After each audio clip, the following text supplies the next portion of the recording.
हो गया।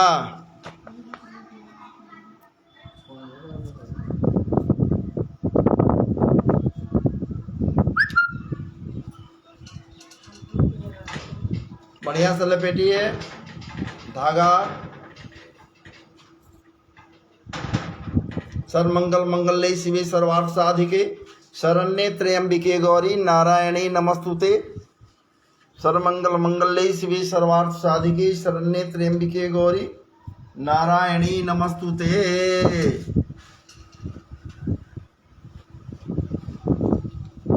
सर्वमंगल मंगल्ये शिवे सर्वार्थ साधिके शरण्ये त्र्यंबिके गौरी नारायणी नमस्तुते। जयंती मंगला काली भद्रकाली कपालिनी दुर्गा क्षमा शिवा धात्री स्वाहा स्वधा नमस्तुते। ओम भूर्भुवस्सुवः तत्सवितुर्वरेण्यं भर्गो देवस्य धीमहि धियो यो नः प्रचोदयात्। अच्छी बात है। जल गिरा दीजिए। आचमनीयम जलम समर्पयामि। आचमन। अब हाथ में अक्षत ले लीजिए। कथा प्रारंभ हो रहा है। अरे प्रियांशु बाबू जरा शंख ले आइए। उधर से शंख ले आइए। शंख शंख ले आइए। ला के रखिए। ओम नारायणं नमस्कृत्यं नरं चैव नरोत्तमं देवीं सरस्वतीं चैव ततो जयमुदीरयेत्।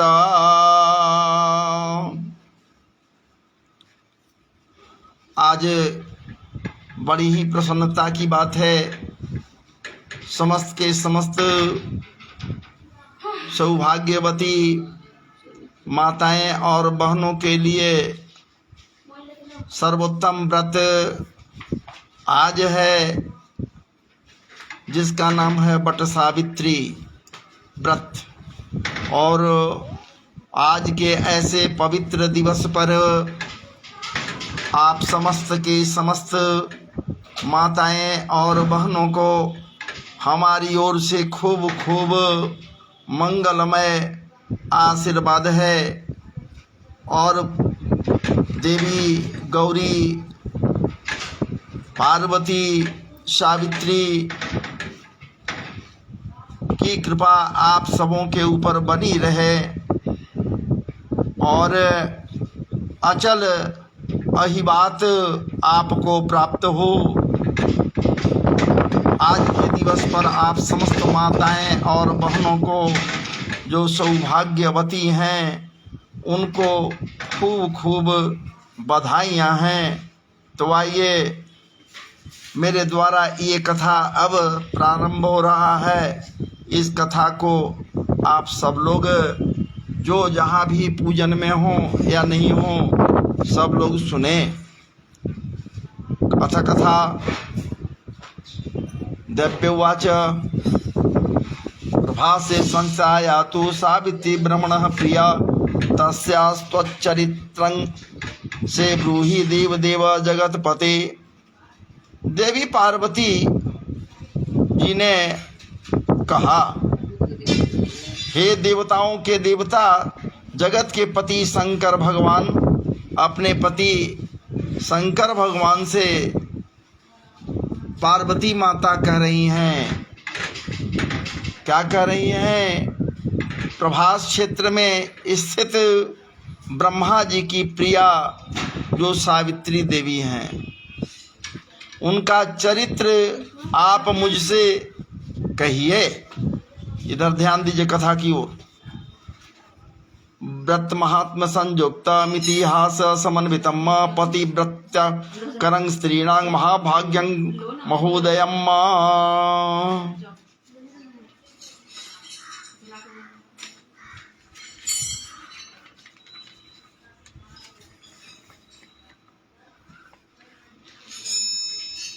जिसमें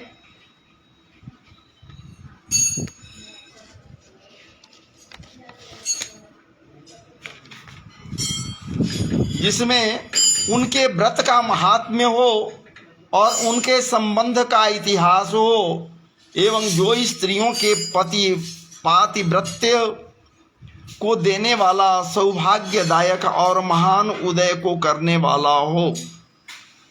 ईश्वर उवाच कथयामि महादेवी सावित्र्याश्चरितं महता प्रभास क्षेत्र संस्थाया अस्थलस्थाने महेश्वरी तथा चरणं व्रत वरं सावित्र्यांग राजकन्या। तब शंकर भगवान ने कहा कि हे महादेवी, प्रभास क्षेत्र में स्थित सावित्री के असाधारण चरित्र को मैं तुमसे कहता हूँ। हे महेश्वरी, सावित्री स्थल नामक स्थान में राजकन्या सावित्री ने जिस प्रकार से उत्तम बट सावित्री व्रत का पालन किया, आसिन मद्रे सुधर्मात्मा सर्वभूत हितेरतः पार्थिवो स्वपतिर्नाम पौरजान पदप्रियः क्षमावीनाम पत्यश्च सत्यवादी चितेन्द्रिय प्रभास क्षेत्र यात्राया माजगाम सभूपतिः। मद्र देश में एक धर्मात्मा सभी प्राणियों के हित में तत्पर रहने वाला, राजधानी तथा राज्य में रहने वाली प्रजाओं का प्रिय अश्वपति नामक राजा था, जो कि क्षमाशील, संतान रहित, सत्यवादी और इंद्रियों को बस में रखने वाला था। एक समय वह राजा प्रभास क्षेत्र की यात्रा के निमित्त वहां पर आया। जात्रांकुर्वन् विधानेन सावित्र्यस्थलमागतः स सभार्यो व्रतमिदं विदं तत्र चक्रे नृपः स्वयं सावित्रीति प्रसिद्धं जत्सर्व कामफलप्रदम्। जो विधि पूर्वक यात्रा करता हुआ सावित्री के स्थल पर पहुंचा, वहां पर उस राजा ने अपने रानी के साथ इस व्रत को किया, जो सावित्री के नाम से सावित्री व्रत प्रसिद्ध सभी प्रकार की कामनाओं को पूर्ण करने वाला ये व्रत है। इसलिए सभी सौभाग्यवती स्त्रियों को निश्चित रूप से इस व्रत का पालन करना चाहिए। तस्य तुष्टात् भवद्देवी सावित्री ब्रह्मण प्रिय भूर्भुवः स्वरितितेखा साक्षान् मूर्तिमति स्थिता। भूर्भुवः स्व, भूर्लोक, भंवरलोक, स्वरलोक, इस मंत्र की साक्षात मूर्ति बनकर स्थित श्री ब्रह्मा जी की प्रिया सावित्री देवी उस राजा पर प्रसन्न हुई। जब ये राजा वहाँ बड़े ही श्रद्धा संपन्न होकर अपने पत्नी के साथ व्रत कर रही थी तो बहुत प्रसन्न हुए। कमंडलूधरा देवी जगाम दर्शनं पुनः काले न बहुना जाता दुहिता देव रूपिणी। कमंडलू को धारण करने वाली वह सावित्री देवी दर्शन के बाद पुनः अदृश्य हो गई और बहुत दिनों के बाद उसी राजा के यहाँ देवी के समान रूप वाली कन्या के रूप में उत्पन्न हुई। सावित्र्या पीतया दत्ता सावित्र्या पूजया तथा सावित्रीत्यैव नामास्याश्चक्रे विप्राज्ञया नृप। सावित्री की प्रसन्नता से प्राप्त तथा सावित्री की पूजा करने के बाद अतः राजा ने ब्राह्मणों की आज्ञा से अपनी उस कन्या का नाम सावित्री रखा। नाम पड़ गया सावित्री उस लड़की का नाम जो जन्म ली। देवी के पूजन के बाद, सावित्री व्रत करने के बाद तो उस कन्या का नाम, लड़की का नाम ये सावित्री रखे। सा विग्रहवती व श्री प्रावर्ध नृपात्मजा सावित्री सुकुमारांगी जौवनस्था बभूवः। वह राज्य कन्या सावित्री साक्षात शरीर धारण की हुई लक्ष्मी के समान शोभित हुई। बढ़ने लगी धीरे धीरे सुकुमार अंगों वाली वह यौवनावस्था को प्राप्त कर गई। वह यौवन बन गई, युवती बन गई और इस प्रकार से ये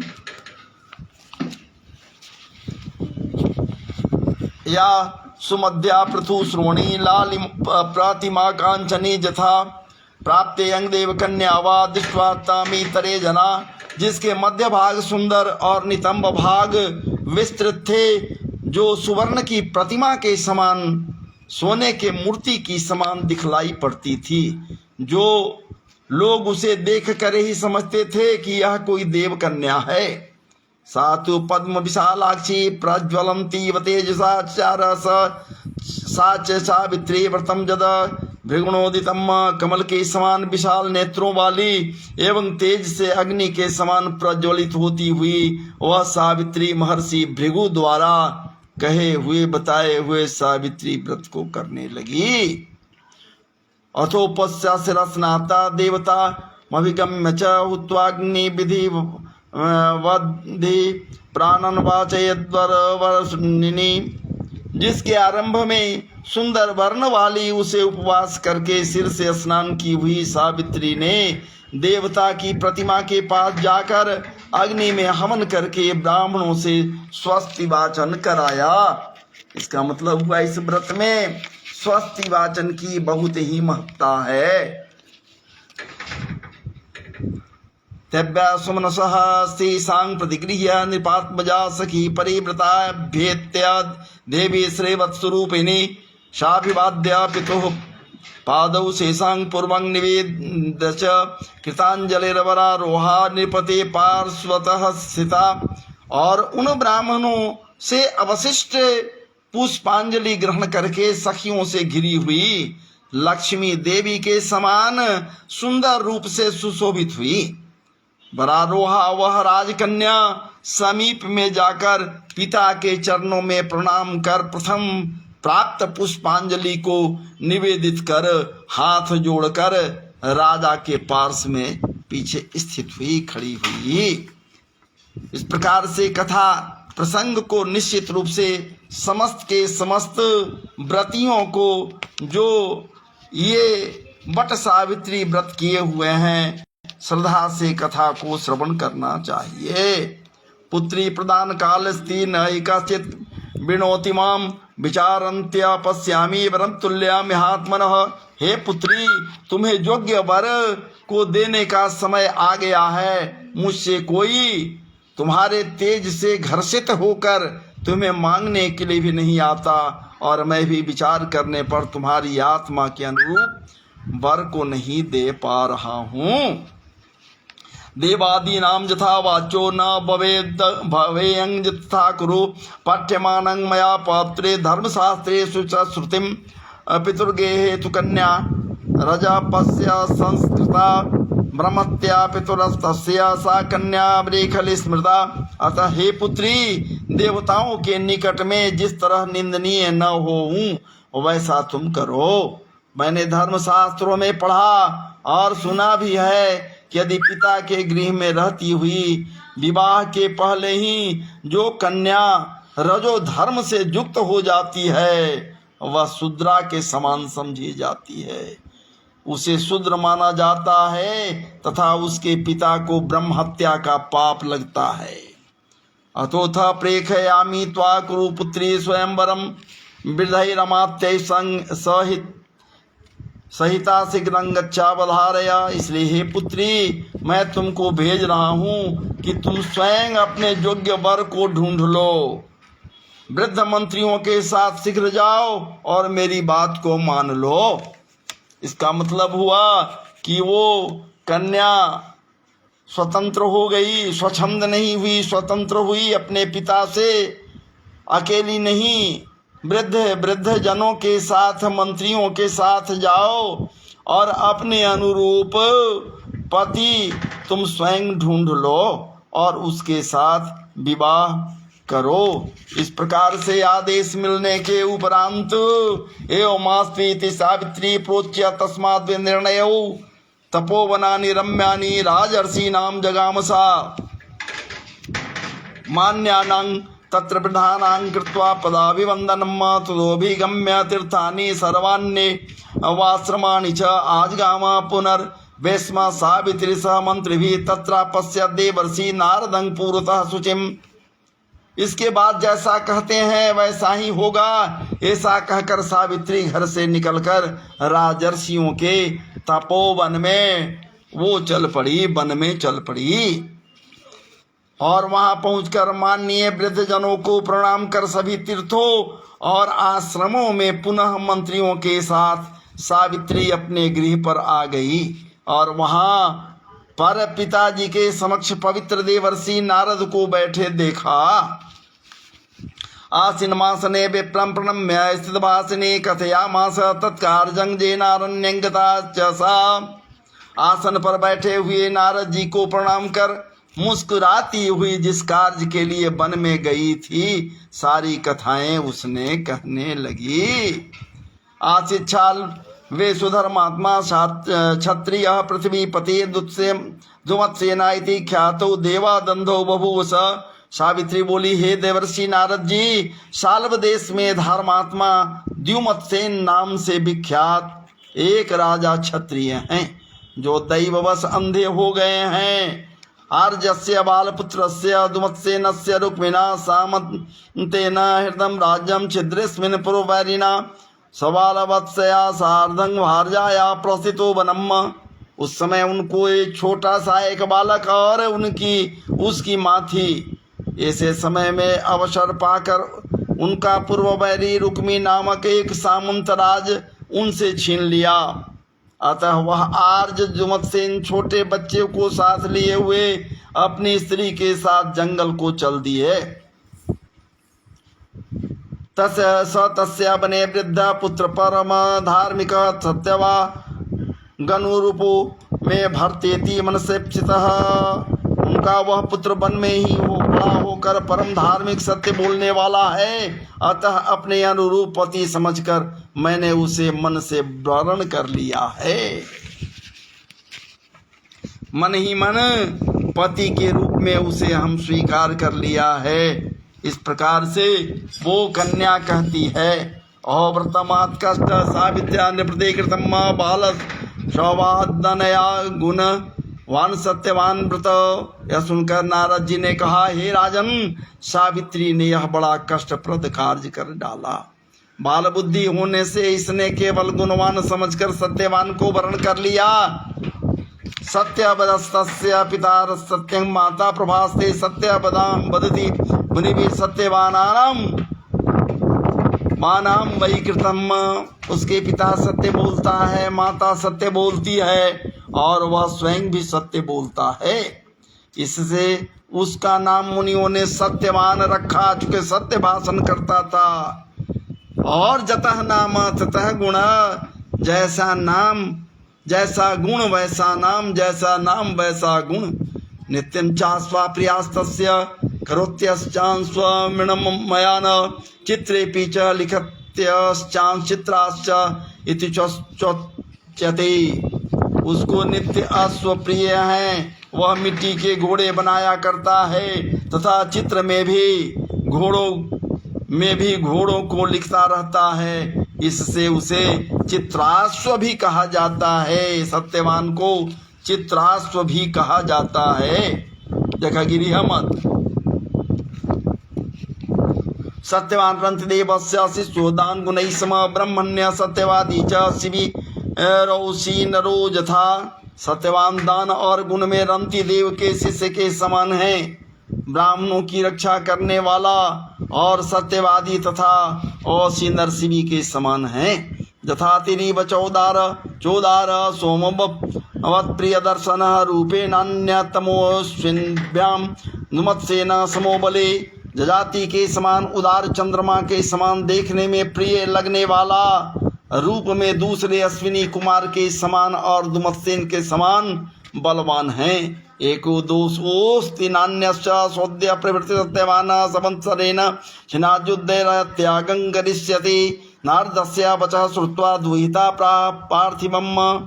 किंतु उसमें केवल ही एक दोष है, दूसरा कोई नहीं कि सत्यवान आज से ठीक 1 वर्ष पर क्षीणायु हो जाने से देह त्याग कर देगा। इस प्रकार नारद जी की बात सुनकर राजकन्या सावित्री ने कहा, नारद जी बतला दिए कि 1 साल के बाद अल्पायु होने के कारण इसका उम्र नहीं है, कम उम्र है, इसी कारण से 1 साल बीतते बीतते इसका प्राणांत हो जाएगा। ये प्राण त्याग देगा। इस प्रकार से जब नारद जी कहते हैं तब राजकन्या सावित्री कहती है, क्या कहती है भैया? सकृत जल्पन्ति राजान सत्कृत जल्पन्ति ब्रह्मणा सतत्कन्या प्रदीयेत त्रिनेतानि सत्कृत। एक राजा लोग किसी से एक बार कोई बात कहते हैं। अब देखिए भैया, ये कन्या कह रही है, राजा लोग कुछ भी आदेश सुनाते हैं, किसी को कहते हैं तो एक ही बार कहते हैं, कोई बात को बार बार नहीं कहते। ब्रह्मवेता ब्राह्मण एक ही बार कहते हैं। ब्रह्मवेता ब्रह्म को जानने वाला ब्रह्मवादी वो ब्राह्मण किसी को कुछ कहता है तो एक बार कहता है, बारंबार नहीं कहता। और एक ही बार कन्या दी जाती है, किसी को भी कन्या दी जाती है पत्नी के रूप में, तो कन्या जब दिया जाता है तो एक बार दिया जाता है, उसी कन्या को बार बार देने का विधान नहीं है। दीर्घायुर्वाल्पायु सगुणो निर्गुणोऽपि वा साकृतवृतां मया भारत नाद्वितीयं ब्रह्म्यहम्। दीर्घायु हो अथवा अल्पायु हो, ज्यादा उम्र वाला हो या कम उम्र का हो, गुणवान हो अथवा निर्गुण हो, बिना गुण का हो, वर को एक बार वर्ण किया जाता है। बार बार वर को या वर का वर्ण नहीं किया जाता है। कोई भी प्रणय सूत्र में एक बार बंधता है और वही प्रणय सूत्र परिणय सूत्र में परिवर्तित हो जाता है। बार बार ऐसा नहीं होता है। मनसा निश्चयं कृत्वा ततो वाचा विधीयते क्रियते कर्मणा पश्चात् प्रमाणं ही मनस्ततः। पहले मन से निश्चय करके बाद में उसे वाणी द्वारा प्रकट किया जाता है। अपने बोलचाल के भाषा में या अपने वचन के द्वारा, वाणी के द्वारा बाद में कुछ भी कहा जाता है, पहले तो मन में उसे विचार किया जाता है, सोचा जाता है, निश्चय किया जाता, पुनः उसके बाद कर्म द्वारा किया जाता है। इससे प्रत्येक कार्य में मन को प्रणाम माना जाता है, अर्थात मन के विरुद्ध कार्य नहीं किया जाता। मन के विरुद्ध कोई कार्य करना भी नहीं चाहिए। जिस प्रकार से इच्छा होती है तभी कोई भोजन करता है, मन में इच्छा नहीं हो, मन नहीं हो तो कोई भोजन नहीं कर सकता। इसी प्रकार से मन से ही कुछ भी होता, मन के विरुद्ध कार्य नहीं करना चाहिए। नारद उवाच जदेतदिष्टं भावत शिरमेव विधीयताम विघ्नेन तु सावित्र्या प्रदानं दोहितुस्ततः तव। एवमुक्त्वा समुत्पत्त्या नारदस्त्री साधित्वं गतः राजा तु च दोहितु सर्ववैवाहिकमथा करोत। शुभे मुहूर्ते पार्श्वेत्य ब्राह्मणैर्वेद पारगई। नारद जी कहते हैं, राजन यदि आपको भी इष्ट हो तो अपनी पुत्री सावित्री का कन्यादान निर्विघ्नता के साथ कर डालिए, सोचिए नहीं। ऐसा कहकर नारद जी आकाश मार्ग से स्वर्ग लोक चले गए। उसके बाद राजा ने भी शुभ मुहूर्त में समीपवर्ती वेदों के पारगामी ब्राह्मणों के द्वारा पुत्री सावित्री का विवाह संबंधी सभी कार्य संपन्न किया। विचार कीजिए, कम उम्र का है, अल्पायु है, फिर भी सावित्री के हठ के कारण सत्यवान के साथ विधि पूर्वक विवाह संपन्न हुआ। सावित्री अपि च तं लब्ध्वा भर्तारं मनसेप्सितं। और तवंगी सावित्री भी मनोभिलषित उस पति को पाकर ऐसी प्रसन्न हुई जैसे कोई पुण्यवान पुरुष स्वर्ग को पाकर प्रसन्न होता है। सावित्र्यापि च तं लब्ध्वा भर्तारं मनसेप्सितं तवतेव समंगे तनवंगी स्वर्गं प्राप्य पुनर्कृत्य। पूर्ण रूप से ये प्रसन्न हो गई सावित्री अपने पति सत्यवान को पाकर। एवं तत्राश्रमे तेषां तदा निवसतां सतां कालस्तु पश्यता किंचिदति चक्रां पार्वती।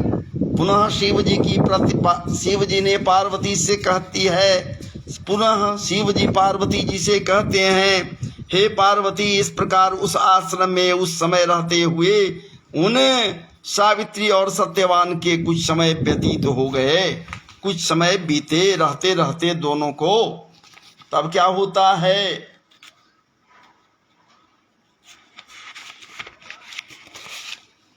सावित्र्यास्तु तदा नार्या तिष्ठन्त्यां च दिवा निशम्म नारदेन यदुक्तं तद्वाक्य मनसि वर्तते। उस समय केवल एक भार्या सावित्री ही ऐसी थी जिसके चित्त में दिन रात जो नारद जी की बात हुई थी उसी की याद बनी रहती थी, हमेशा विचार करती रहती थी मेरे पति अल्पायु हैं, वो समय कब आएगा, निकट ही है, अब आएगा, तब आएगा, कब आएगा जब ये अपने प्राण को त्यागेंगे। सावित्री बार बार यही विचार करते रहती थी। ततः काले बहुतीथे व्यतिक्रांते कदाचन प्राप्त कालोथ मर्तव्यो जत्र सत्यव्रती नृप। उसके बाद बहुत दिन बीत जाने पर वह समय आ गया, मरण काल आ गया जिसमें सत्यवान को मरना था, सत्यवान को प्राण त्यागना था। वो समय भी आ गया। ज्येष्ठ मासे सिते पक्षे द्वादश्याम रजनी मुखे गणन यंत्या सावित्या नारदोक्तं वचो हृदय चतुर्थे हनि मर्तव्य मिति संचिन्त्य भामिनी व्रतम त्रिरात्रम उद्देश्य दिवारात्रम विसिताश्रमे।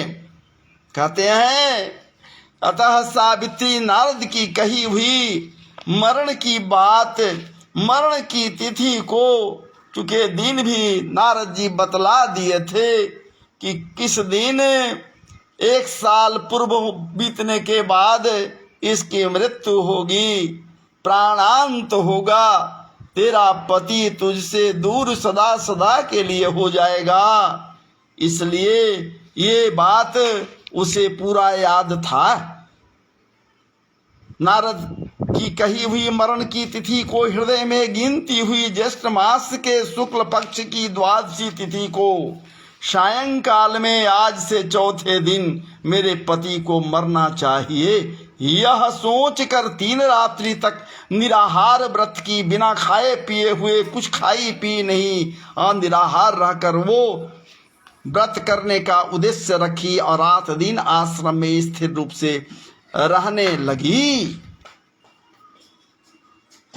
वो बिना खाए पिए निराहार रूप से वो सावित्री जो थी व्रत करने के लिए कि कैसे अपने पति को बचावेंगे, वो जान रही थी कि वो मरने वाले आज से 3 दिन बाद में हैं।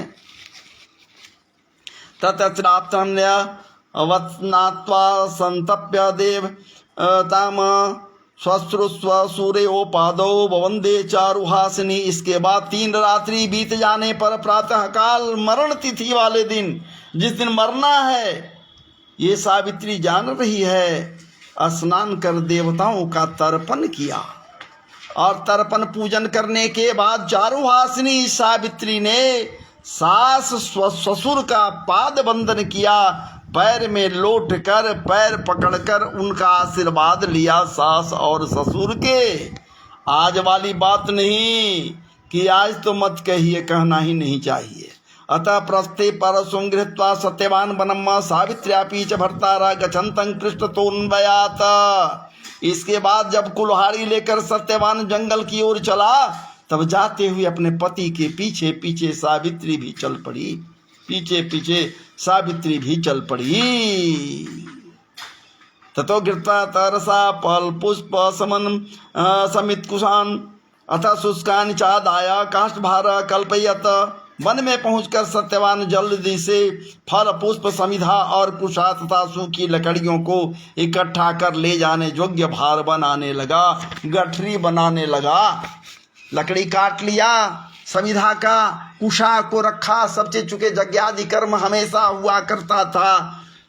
महाराज जी उपासना में सारे लोग लगे रहते, कुटिया में, आश्रम में, इसलिए सब कुछ इकट्ठा करना जरूरी था। अथ पाठता काष्ठम जाता शीर्षि वेदना काष्ठभारं क्षणो त्यक्त्वा वटशाखा बलंबितः। सावित्री प्राशीर्षि वेदना मा प्रबोधयत तवोत्संगे तरंग तावत् सुप्तुमिच्छामि सुंदरी। लकड़ियों को काटते काटते उसके सिर में पीड़ा होने लगी। लकड़ी काट रहा है, एकाएक सत्यवान के मस्तक पर सिर में पीड़ा होने लगी, माथा दर्द करने लगा, जिससे उस कार्य को छोड़कर वटवृक्ष की एक शाखा का सहारा लेकर सावित्री से कहने लगा, हे सुंदरी, सिर की वेदना मुझे दुख रही है, अतः मैं तुम्हारी गोद में क्षण भर सोना चाहता हूँ। प्राण निकलने को है, माथा में दर्द है, सिर में वेदना है, आंखें उबलना चाह रही है। सत्यवान कहता है कि हे देवी, क्षण मात्र के लिए मैं तेरे गोद में मस्तक रखकर सोना चाहता हूँ। विश्वमस्या महाबाहो सावित्री प्राह दुखिता पश्चादपि गमिष्यामि आश्रमं श्रवणासनम। सावित्री ने दुखित होकर कहा, हे महाबाहो, आप विश्राम करें, पीछे हम श्रम को दूर करने वाले आश्रम में चलेंगे। आइए पहले मेरे गोद में मस्तक रखकर आप विश्राम कीजिए। जब संगम मम कृत्वा शिरोस्य तु महीतले तावदर्श सावित्री पुरुखम कृष्ण पिंगलम किरीटिनं वस्त्र पीत वस्त्रम साक्षात् सूर्यम अबोधितम तवाच सावित्री प्रणम्य मधुराक्षरम। जैसे ही पृथ्वी पर बैठी हुई सावित्री ने सत्यवान के सिर को अपने गोद में रखा, वैसे ही उसने कृष्ण मिश्रित पिंगल वर्ण वाले किरीटधारी, सोच लीजिए, पिंगल वर्ण वाले किरीटहाली पीत वस्त्र पीले कपड़े पहने हुए साक्षात सूर्य के समान उदित हुए पुरुष को देखा। सावित्री के गोद में मस्तक रखकर वो तो लेट गया, पड़ा हुआ बेचैन था दर्द से। सावित्री सामने देखती है, क्या देखती है? काला और पीला वर्ण मिला हुआ रंग का किरीट कुंडलधारी मुकुटधारी पीला वस्त्र पहने हुए साक्षात सूर्य देव के समान चमचमाते हुए, जैसे सूर्य उदय लेने पर प्रकाश होता है वैसे उदित हुए पुरुष को देखा। उसे देखकर सावित्री प्रणाम कर मधुर वचनों में उससे कहने लगी। भयभीत नहीं हुई सावित्री कहती है, कस्तम देवो जथा दैत्यो एवं मांगर्षितो मागत न चांके न चीचक्वा स्वधर्म देव द्रोधितुं विधिमां पुरुषा श्रेष्ठा दीप्तामग्नि शिखामिवा जमौवाच जम प्रयामनश्चास्मि सर्वलोक भयंकरं क्षीणायुरेस्व ते भर्ता सन्निधौ ते पतिव्रते न शक्या किंकरैर् तुम तोयं स्वयमागता। कहने लगी, क्या आप देवताओं अथवा दैत्यों में से कौन है? पूछ रही है सावित्री। आप देवता हैं, दानव हैं, दैत्य हैं, कौन हैं जो मुझे धर्मच्युत करने के लिए मेरे सामने आ गए हैं? हमने पति धर्म से हमें गिराने के लिए मेरे सामने आप आ गए हैं? कौन है आप? मुझे अपने धर्म को च्युत करने के लिए कोई सामर्थ्य नहीं है। मैं अपने धर्म पातिव्रत्य धर्म से नहीं गिर सकती, मुझ में सामर्थ्य नहीं है, क्योंकि हे पुरुष श्रेष्ठ, मुझे धधकती आग की लपट के समान ही समझिए। ये मत समझ लीजिए हमको कि आप हमको बहला फुसला लीजिएगा, धधकती हुई ज्वाला के समान, आग के समान हमको आप समझिए, इसलिए हमें आप बहला फुसला नहीं सकते। जमोवाच जमा प्रसाद से सर्वलोका भयंकरम क्षीणायुरेस्ते भर्ता सन्निधौ ते पतिव्रते न शक्या किंकरै सोमत्वयं स्वयमागतः। जमराज कहते हैं, क्या कहते हैं भाई?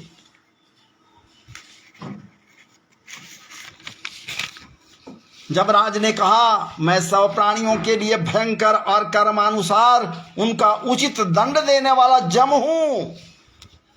ऐसा वैसा मुझे मत समझ कन्या। सो हे पतिव्रता सावित्री, समीप में पड़े हुए तुम्हारे इस पति की आयु समाप्त हो गई है, इसका उम्र खत्म हो गया, ये पड़ा हुआ है, इसे जमदूत पकड़कर नहीं ले जा सकेंगे, इसलिए कि तुम पातिव्रत्य धारण करने वाली सती हो।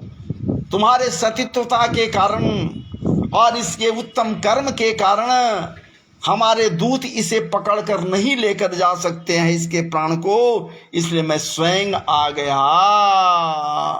इसे जमदूत पकड़कर नहीं ले जा सकेंगे, इसलिए मैं स्वयं आया।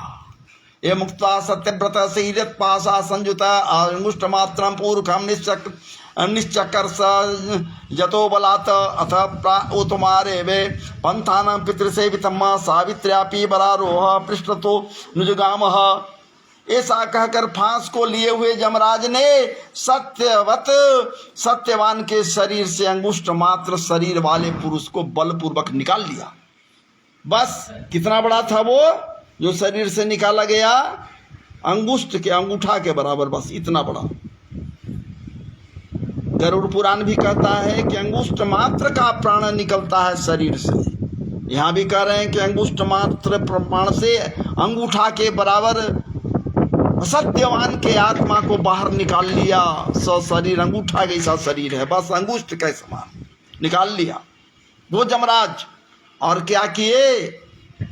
वो वाले पुरुष जीवात्मा को बलपूर्वक जबरदस्ती निकाल लिए शरीर से। इसके बाद पितृगण से सेवित जमपुरी के मार्ग की ओर चलना शुरू कर दिए निकाल करके, और वहां से जमराज चलने लगे तो वरारोहा सावित्री भी उनके पीछे पीछे चलने लगी। जम ने पतिव्रता होने के नाते चलने में न थकती हुई उससे कहा, हे सावित्री, एक मुहूर्त हुआ तुम यहाँ तक मेरे साथ आ गई, अब लौट जाओ। हे विशाल नेत्रों वाली, कोई भी जीव बिना आयु समाप्त हुए सदेह इस जमपुरी के मार्ग पर नहीं चल सकता, मेरे साथ नहीं जा सकता। तुम्हारा शरीर अभी है वर्तमान में, इसलिए सदेह तुम नहीं जा सकती। इसलिए अब क्या करना है? तुझे वापस लौट जाना चाहिए, तुम लौट जाओ। सावित्री उवाच, सुनिए सभी माताएं और बहनों, ये सावित्री अब क्या जवाब देती है जमराज को। न श्रमो न च मे ग्लानि कदाचिदपि जायते भर्तारमनुगच्छन्त्या विश्वस्य च सन्निधौ संता संतो गतिर्नान्यो स्त्रीणां भर्ता सदा गतिः वेदो वर्णाश्रममानांच शिष्याणांच गतिर्गुरुः। कहती है, आपके जैसे विशिष्ट पुरुष के साथ, श्रेष्ठ पुरुष के साथ, उत्तम पुरुष के साथ, सूर्य के समान चमचमाते पुरुष के साथ पति का अनुगमन करती हुई मुझे कभी भी शर्म या ग्लानि, थकान नहीं महसूस हो रहा है। हे प्रभु, हमें थकान नहीं, समझ गई थी कि ये तो जमराज, थकान नहीं महसूस हो रहा है, इसलिए मैं साथ साथ चल रही हूँ। सज्जनों की गति सहारा, सज्जनों की सहारा एकमात्र सज्जन ही है। कोई सज्जन हो उसका सहारा सज्जन होता है, दूसरा नहीं। इसी प्रकार स्त्रियों की गति उनका पति, वर्णाश्रमों की गति वेद, और शिष्यों की गति गुरु है। शिष्यों का भी गति कहीं इधर उधर नहीं होता, गुरु के पास होता।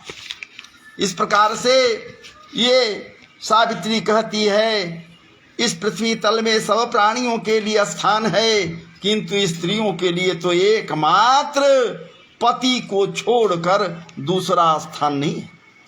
पति के पास ही रहना उसका स्थान है, पति से दूर रहना वो स्थान नहीं है। एवं मन्ये सुमधुरै वाक्यै धर्मार्थ संहितै तू तोखा सूर्यतनय सावित्री वाक्यमब्रवीत तुष्टोस्मि तव भद्रं ते परम्परय भामिनी सोऽभिबभ्रे च राज्यं स्वयं विनया वनतान् तान्ना चक्षु प्राप्ति सा राज्यं स्वसुरस्य महात्मना पितुः पुत्र सदं चैव पुत्रान् शतमात्मना। वाह। तो कहते हैं इस प्रकार से धर्म तथा अर्थ से, ध्यान दीजिए इधर, छोड़ दीजिए, गप मत कीजिए।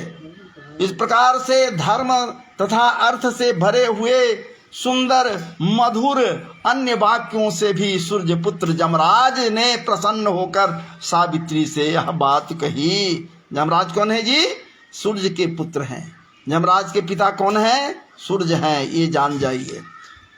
जमराज ने कहा, हे भामिनी, हे कन्या, हे देवी, मैं तुमसे प्रसन्न हूं। जमराज प्रसन्न हो गए। तुम्हारा कल्याण हो, तुम मुझसे वर मांगो। तुम्हारे पतिव्रत धर्म से, पातिव्रत्य धर्म से प्रसन्न हूँ, वर मांगो, मैं तुझे सहृदय दूंगा। उसने भी विनय से सिर झुकाकर अपने लिए राज्य पाने का वर मांगा। क्या मांगा सो सुनिए। हे महात्मन, और अपने महात्मा ससुर को जो देख नहीं सकते, उनकी आंखें ठीक हो जाएं, नेत्रवान हो जाएं, देखने की शक्ति आ जाए, अंधापन समाप्त हो जाए, और जो उनका राज्य खो गया था वो राज्य उनको दोबारा प्राप्त हो जाए। प्राप्ति एवं अपने पिता के लिए 100 पुत्रों की तथा अपने लिए भी 100 पुत्रों की प्राप्ति के लिए वर मांग लिया। कहती है कि हमें भी 100 पुत्र हो, हमारे पिता को भी 100 पुत्र हो।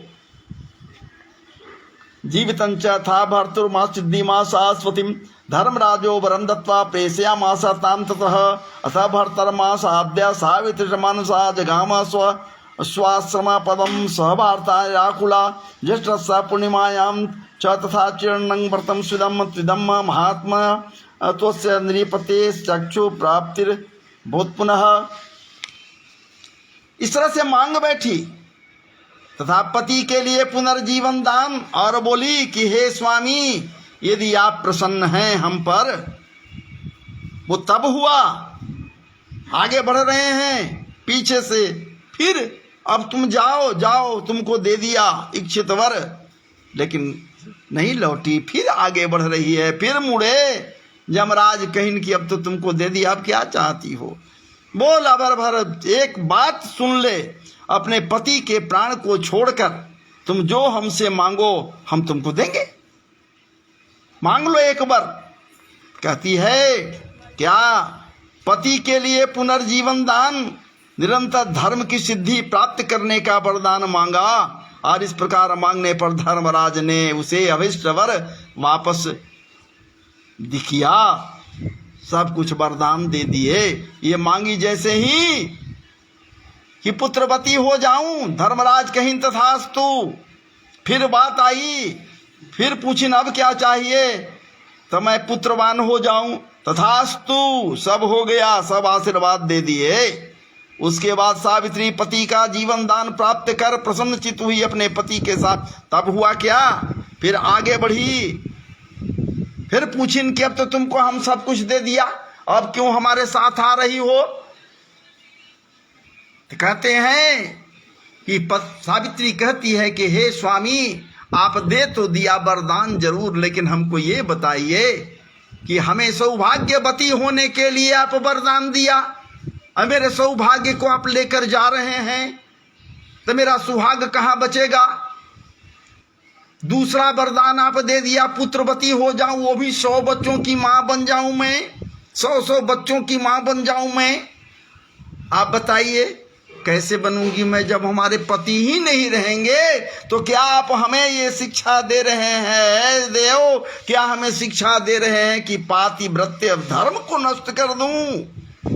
यही हमको आप पिता तुल्य आप हैं, आप हमको शिक्षा दीजिएगा। इसलिए नहीं, आप उचित समझकर हमें कहें। अब पड़ गए फेर में धर्मराज, जमराज पड़ गए फेर में कि अब तो हम तो सब कुछ दे दिया, जा तथास्तु, छोड़ दिए, अंगुष्ठ मात्र के शरीर को छोड़ दिए, और वो सावित्री अपने पति के मृत शरीर के पास आती है। महाराज जी वो सत्यवान जीवित हो जाते हैं, और इस प्रकार से अभिष्ट वर प्राप्त करके वो वापस।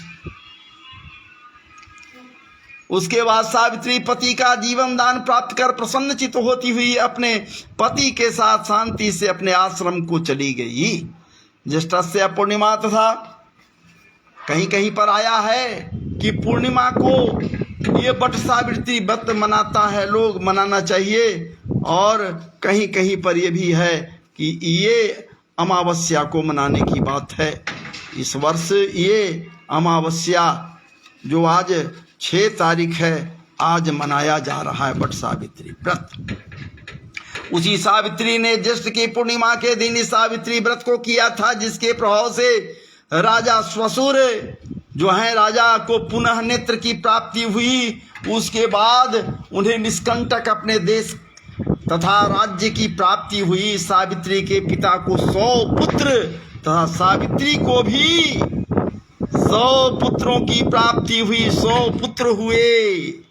सतंग पुत्रंग एवं व्रत से महात्म्यम कथम सकलम मया। इस प्रकार से सावित्री व्रत के संपूर्ण महात्म को मैंने तुमसे कह दिया।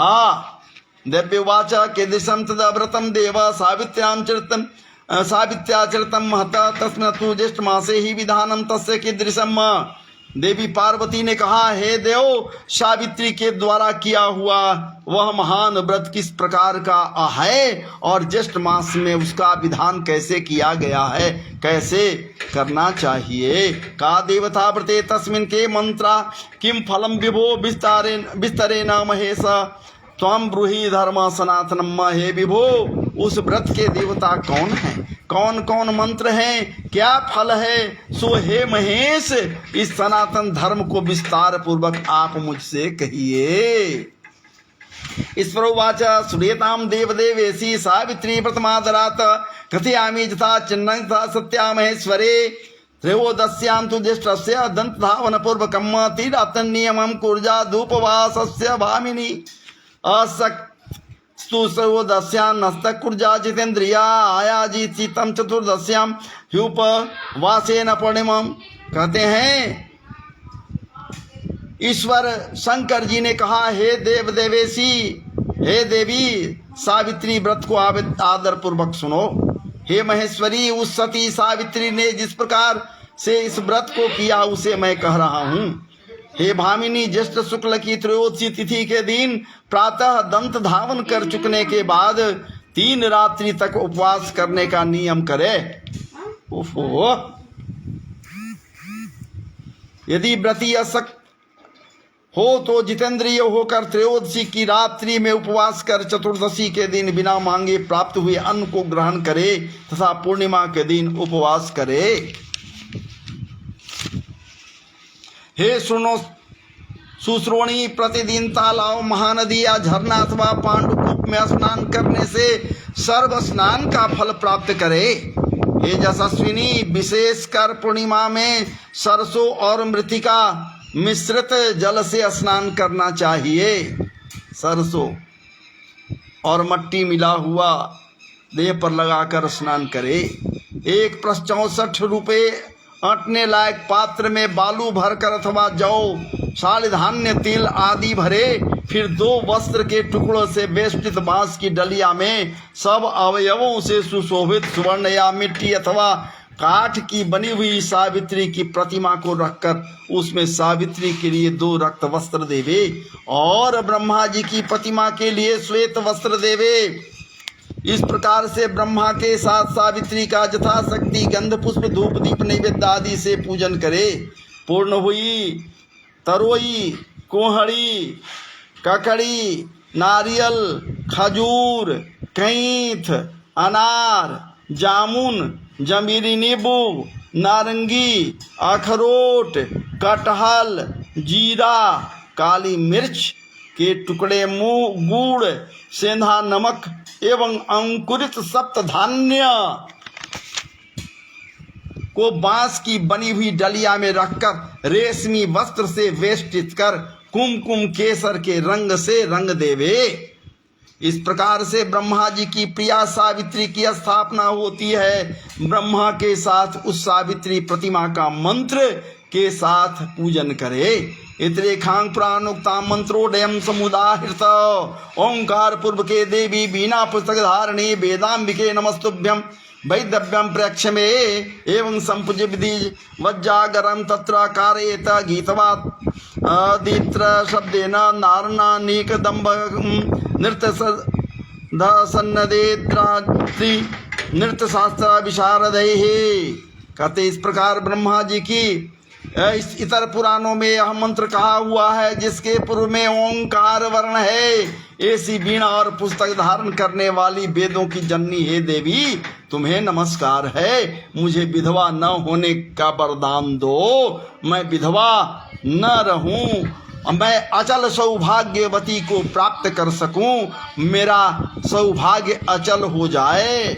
इस प्रकार से विधिवत पूजन करके वहाँ पर रात्रि जागरण की विधि करावे। गाने बजाने के साथ नर नारी वृंद मिलकर नृत्य शास्त्र में विशारद के साथ नाचे और हंसी खुशी के साथ रात्रि व्यतीत करे। और सावित्री की कथा अच्छे ब्राह्मण द्वारा गीत भाव तथा रस के साथ प्रभात होने तक कहलवावे, पूरा कथा सुने। इस प्रकार से सावित्री का ब्रह्मा के साथ विवाह विधि संपन्न कर 7 द्विज दंपतियों को श्वेत वस्त्र पहनाकर सभी सामग्रियों से युक्त गृहदान देना चाहिए और वेद के ज्ञाता ब्राह्मणों को सावित्री की प्रतिमा मूर्ति देनी चाहिए।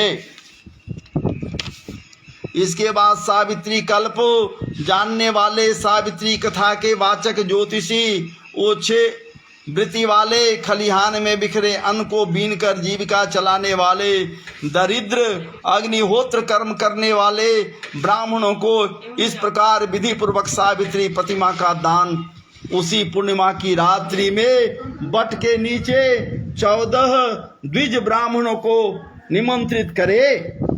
उसके बाद प्रभात समय में उषा काल उपस्थित होने पर भक्ष्य भोजन आदि सामग्री को सावित्री स्थल बट वृक्ष के नीचे ले आवे। इसका मतलब बर के पेड़ के नीचे सावित्री देवी का वास है, सावित्री का वो स्थल है। आवे बुद्धिमान जन पवित्रता के साथ पाक बनाकर उसको बलपूर्वक रक्षा करके गृहिणी युक्त निमंत्रित ब्राह्मणों को बुलाकर उस सावित्री के पूजन स्थल में उनका पैर धोकर उन सबों को बैठावे।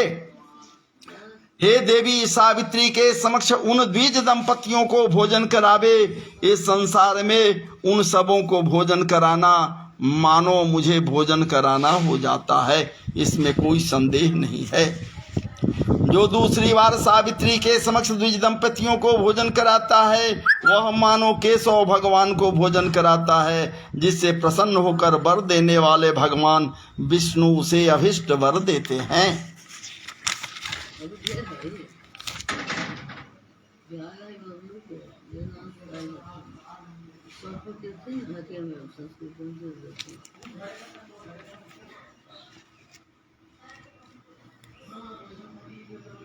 सावित्रा सहितो ब्रह्मा तीर्थे भोजितो भवेत् एकैकं भोजनं तत्र कोटि भोजन भोज समं स्मृतम् 18 प्रकारेण खडसीकृत भोजनम दिव्यास्तत्र महादेवी सावित्री सन्निधौ विधवा न कुले तस्य न बंध्या न च दुर्भगा न कन्या जन्नी चापी न च स्याद वर्तुर्प्रिया।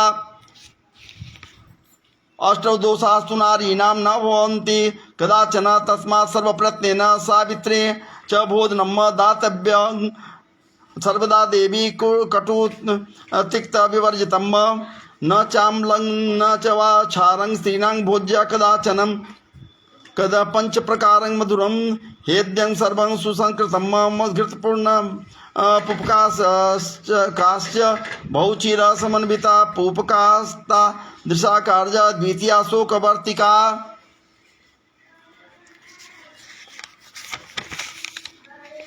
तृतीयांग पूपिका कार्या खजुरे न समन्विता चतुश्चैव संज्ञा वो गुणाद्याभ्यां समन्वितम् आह्लादकारिणी पुंसां स्त्रीणां चातीव वल्लभा धन धान्या जपो जनोपेतं नारी नर सदा कुलम् धूपकैस्तु कुलं तस्या जायते नात्र संशय अशोकवर्तिनी अशोकवर्तिदानेन कुलानामेकी विंशति वधूमिश्च सुतैश्चैव दासीदाशैरनन्तकै पूरितं च कुलं तस्या पूरिकाया प्रेक्षति पुत्रिण्यौ वै दुहितरो वधूमि सहिता कुले शिखरी निप्रदात्रीणां युवतीनां च संशय मोते च कुलं सर्वं सर्वसिद्धि प्रपूरिता मोदकानां प्रदाने महापितामह एतच्च गौरिणीनां तु भोजनं हि विशिष्यते सुभगा पुत्रिणी साध्वी धनरिद्धि समन्विता सहस्रभोजिनी देवी भजत जन्मनि जन्मनि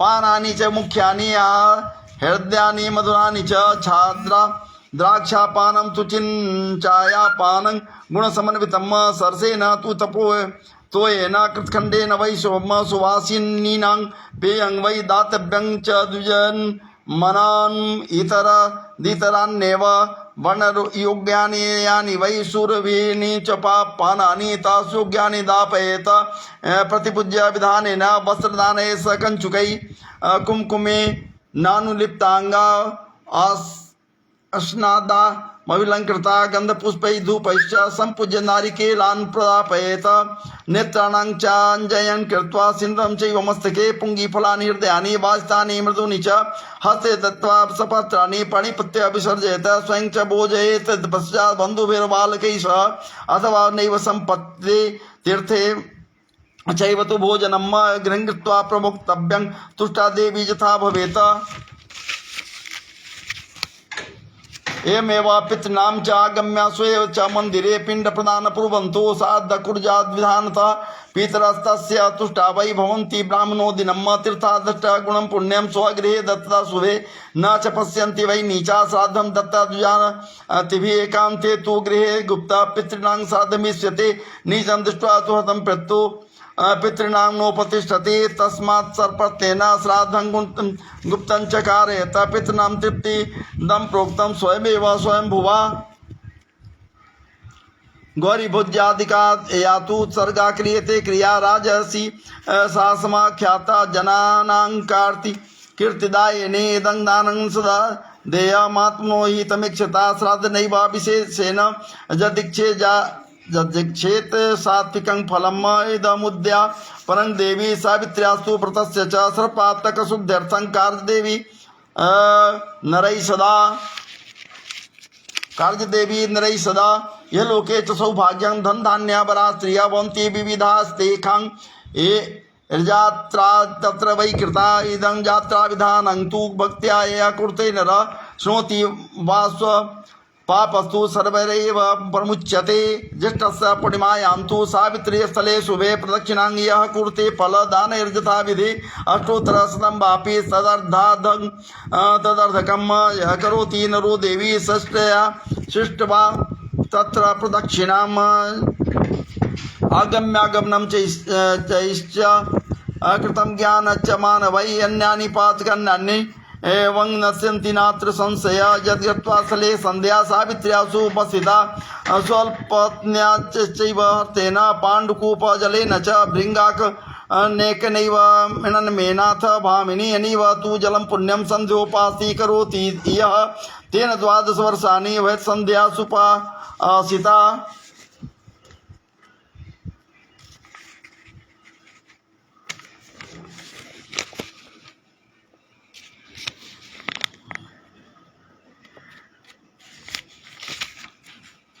अश्वमेघ फलम स्नानम दाने 10 गुणम तथा उपासे त्वनंतं कथाया श्रवणे तथा पांडुकूप में स्नान करने से अश्वमेघ यज्ञ का फल होता है, दान देने से 10 गुना फल और उपवास करने से तथा कथा सुनने से अनंत फल की प्राप्ति होती है।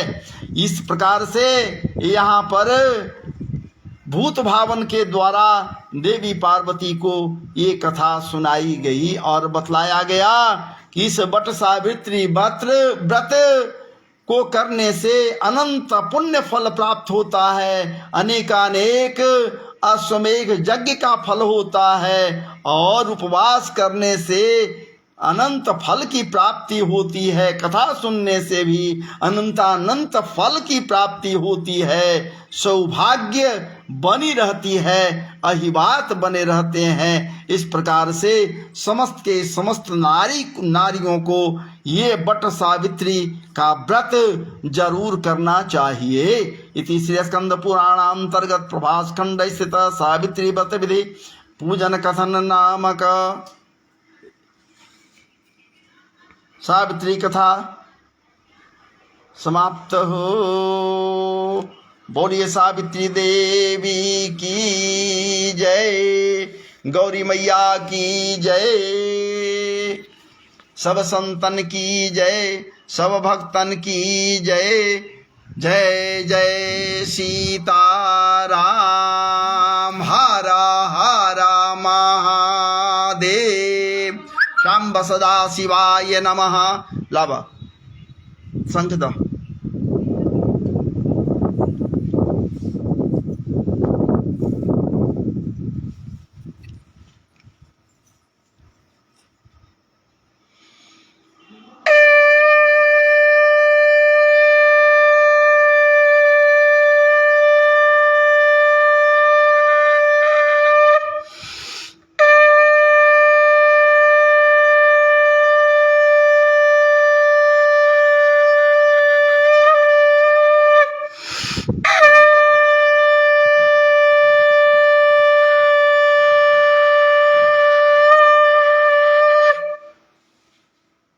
हाँ,